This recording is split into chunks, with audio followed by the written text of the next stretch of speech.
জামাগুলো রোদে একটু শুকনো করতে দেবো।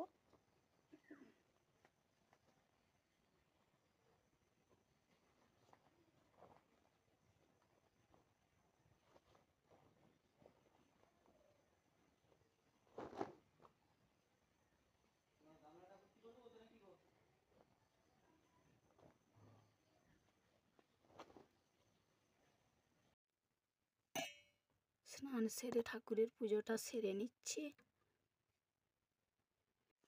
পুজো সেরে এলাম, এবার ওষুধটা খেয়ে নেবো আমি।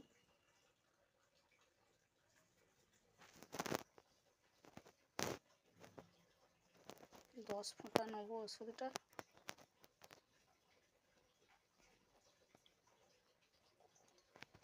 আর 10 মিনিট পরে মুড়ি খাবো। বসে গেলাম মুড়ি খেতে। নিয়েছি পাঁপড় ভাজা, বেগুনি, শসা আর একটু সসও নিয়েছি।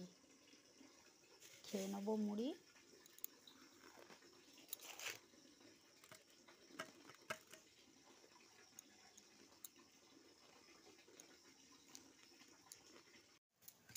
বসে গেলাম সবজি কাটতে।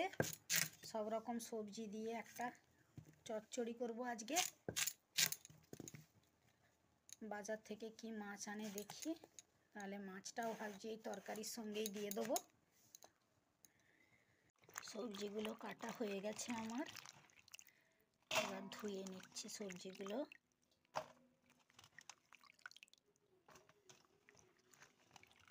সবজি কেটে ধুয়ে একটু চা খেয়ে নিচ্ছি, তারপরে রান্না বসিয়ে দেবো।